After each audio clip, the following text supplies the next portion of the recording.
had Dominic D'Agostino, who I know you know well, on the show. He's fantastic. Yeah, he's just phenomenal. We had his episode is one of our top 10, has done so well. And we were talking about thyroid function and the ketogenic diet. And and I've seen this as well. And he observed that women who are on a keto, like a kind of a strict ketogenic, classic ketogenic protocol, where it's like 70% or above, fat, and then, kind of moderate protein, about, let's say 20-25%, and then like the fill is carbs.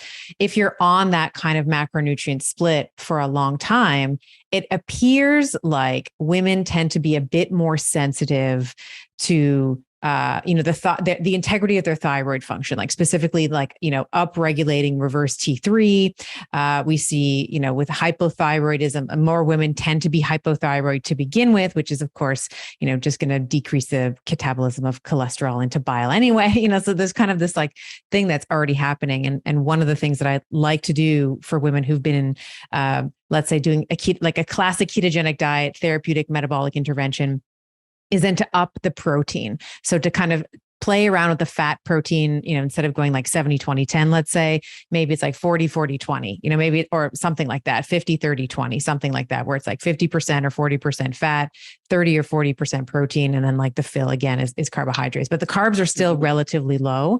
But it seems like that increase in protein, to your point around like prioritizing protein, it seems like that also does seem to be the thing that helps with the female response, like that thyroid, that attenuation in function in their thyroid. Yeah, I do think that's really interesting. And it does appear that there's a decreased conversion rate of T4 to T3 on a keto diet.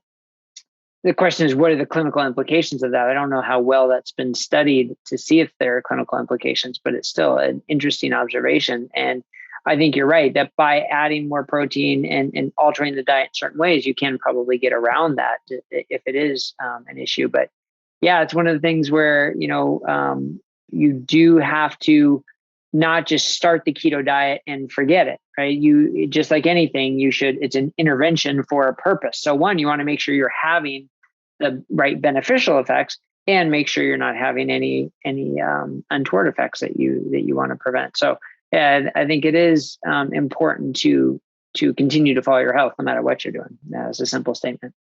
One of the other observations I'd love your thoughts on, and this is more with my men, but I saw it. I focus more on women now, but when I was seeing both men and women, I would notice that if they had been on the ketogenic diet for a long time, like a year, 2 years, they were also a little more insulin resistant. Like if we did like a glucose tolerance test, let's say, like an oral glucose tolerance test, we gave them that, like, that really gross, like 75 grams of the glucose. Yeah, exactly. They performed really poorly. Whereas if I had given them, let's say, a carbohydrate bolus prior to the test, they performed better. Oh, absolutely. So that's well observed and written about and understood that that's the case. And I think the interesting thing is, how long do you have to, like, quote unquote, carb up before a glucose tolerance test? I guess the common narrative is 3 days, but there was a study that came out maybe like a year ago that suggested actually 2 weeks. So it's somewhere in that 3 day to 2 week period where if you want to pass your glucose tolerance test, you need to carb up. So then the question is, well, why is that? Like, are you insulin resistant or are you not? And it's more of like a temporary insulin resistance because your body hasn't needed to respond to that amount of glucose or sugar in so long that it's I don't know, what's the word, amorphizing or whatever, like your pancreas goes to sleep, so to speak, or isn't quite as responsive because it's been so long. But as you slowly ramp up your carbs, it wakes right up, and usually then you aren't insulin resistant. So I don't like calling it insulin resistance because insulin resistance suggests like a chronic condition with how you are. But if you're not eating the carbs, it doesn't matter, right? If you're not testing yourself with carbohydrates, then it doesn't matter if your pancreas is slow to respond. Now, where this can come into play, though, is those quote unquote cheat days. If you have sort of regular cheat days, once every week, once every 2 weeks, you're not giving your body the chance to adapt and be able to respond quickly to them, especially if they're high carb cheat days. So you may have higher rises, longer durations of your glucose and your insulin. But the harder question is, at what point does it become detrimental, right? Because again, one day a month, probably not a problem. One day a week. How do you structure them? Is it like a carb up day you're talking about, or are you just doing like a Dom talked about? I don't know the correct term, but it was like a ketogenic refeed where he just gave himself more calories, still sticking to the macros. Is that what you mean when you're talking about a cheat day? No, I'm talking about actually increasing carbs. So okay, so like a carb refeed. Yeah, so because and not like a purposeful cheat day, right? Like people look, nobody's perfect, right? So if somebody does slip up sort of on a regular basis and hit the chocolate more than they wanted to, or sample the dessert and get into the ice cream, and the point I'm trying to make is, on a ketogenic diet, that could be more of a concern because of this lack of response from the pancreas when you're consistently in a ketogenic diet. So that's where, if you should somebody squat, is you should go and squat. You should right. You should have this dessert and then go and squat. That sugar. Exactly. Right. Make sure you're soaking up that glucose in some other way. Exactly. Yeah. That's a great point. That's a great point. Or is that the type of person who maybe doesn't need to be on a ketogenic diet, and instead a 75 gram carb diet consistently, focusing on high quality, high fiber carbs, may offset that. So then if you continue to have those days where you slip up or attempted, you may not have the same dramatic rise. This is all sort of hypothesis, using the data that's out there and trying to bring it together. But that's something to consider with some people if they're having a harder time sticking to and being adherent to a keto diet. And where do you fall on fasting? I know that there's just so many people talking about fasting now. I want to maybe reference Dr. Ethan Weiss's study that he did, I guess it was like a year or two ago now, where he was looking to see whether or not the intermittent fasting group would spontaneously decrease their caloric consumption. So where do you fall? More. They actually ate more, right? Which I thought was fascinating. So my thoughts on fasting have definitely evolved as new science has come out. I was a huge proponent of it in the beginning. And then as I got more clinical experience with it, and as the science came out, it's clear there are subsets of the population it works very well for. And there are subsets of the population where it works terribly for.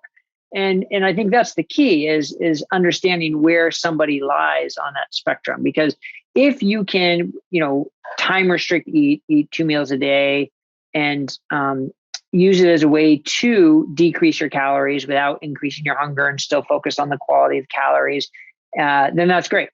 But some people actually either have increased hunger, or psychologically they feel the need to eat more and end up binging, or end up making worse food choices, or end up eating more calories. Boom, that person should not be fasting or doing time restricted eating. There's nothing wrong with 3 meals a day, right? Fasting got so popular that all of a sudden 3 meals a day was like terrible. How can you possibly eat 3 meals a day? But I think we have to realize if we're fasting 12 hours from dinner to breakfast, that's pretty darn good. That's a great place to start. And actually, there was one study years ago about women with breast cancer, and those who fasted 13 hours a day had better survival and better outcomes than those who didn't. That's not a hard ask, right? It was like a 65% decrease in recurrence of breast cancer. I know the study you're talking about. I'll put in the show notes for people. Yeah. And it was observational, but it was still pretty impressive.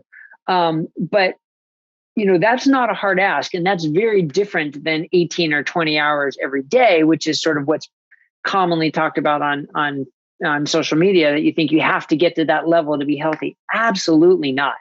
Absolutely not. Now, it can be a great tool for a lot of people, but that's very different than saying, yes, it's required for health and for healthy weight loss and is good for everybody. Totally different.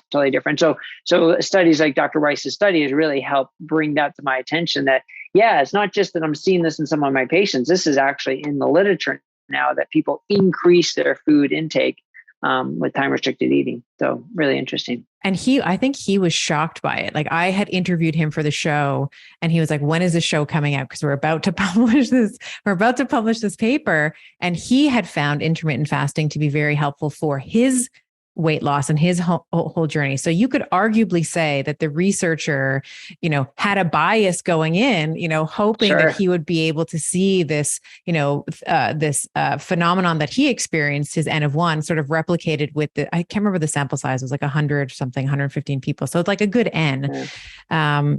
And he said that he was so shocked by the results that he just stopped intermittent fasting. Like he was, pushing him. I can't remember what he was doing before. It might've been 16-8 something. Yeah. But here's the thing. So like we were talking about, to circle back to how we sort of started this conversation, you can say it's evidence-based that time restricted eating doesn't work.